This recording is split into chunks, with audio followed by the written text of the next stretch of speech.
ایک خوبصورت وادی میں جہاں ہر طرف ہریالی اور پھول تھے، ایک لڑکا احمد رہتا تھا۔ احمد کو جنگل میں کھیلنے کا بہت شوق تھا۔ اس کی ماں اسے خبردار کرتی تھی کہ جنگل میں بہت دور مت جانا کیونکہ وہاں کچھ خطرناک راستے ہیں۔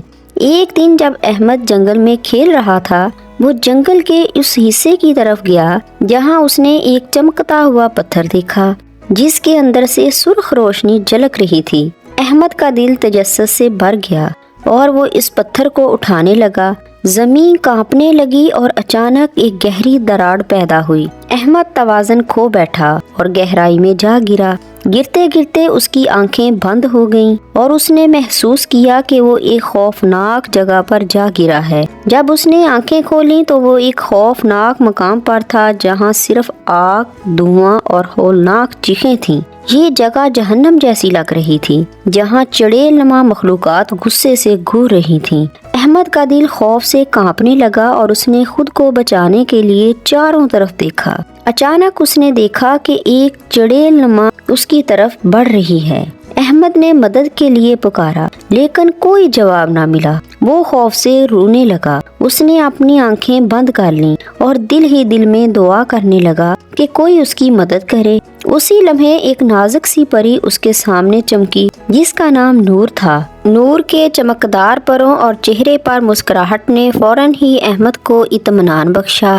ننھے دوست، ڈرو مت، میں تمہیں یہاں سے نکالنے آئی ہوں۔ احمد نے روتے ہوئے کہا، مجھے یہاں سے لے چلو، مجھے بہت ڈر لگ رہا ہے۔ نور نے اپنے پروں کو پھیلایا اور ایک جادوئی روشنی کی لہر اسے کھینچنے لگی۔ میری روشنی کی پیروی کرو، میں تمہیں محفوظ مقام پر لے جاؤں گی۔ احمد نے نور کا ہاتھ تھاما اور وہ دونوں اڑتے ہوئے آگے بڑھے اور نور نے اپنے جادوئی پروں سے ایک حفاظ سی ڈال بنائی جو انہیں خوفناک مخلوقات سے بچا رہی تھی۔ راستے میں احمد نے دیکھا کہ کچھ مخلوقات بہت دکھی اور تکلیف میں ہیں۔ اس نے نور سے پوچھا، یہ سب یہاں کیوں ہیں؟ نور نے کہا، یہ وہ لوگ ہیں جو اپنی زندگی میں غلط کام کرتے ہیں اور یہاں سزا بھگت رہے ہیں۔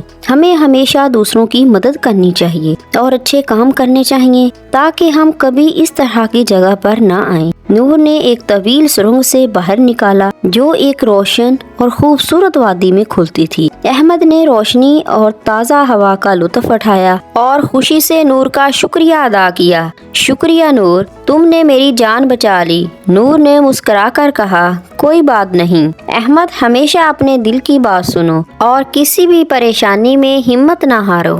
اس رات احمد نے سبق سیکھا کہ ہمیشہ اچھے کام کرنے چاہیے۔ امید کرتی ہوں آپ کو آج کی سٹوری پسند آئی ہوگی۔ ہمارے چینل کو سبسکرائب کر کے بیل آئیکن کو ضرور پریس کر لیجئے۔ شکریہ۔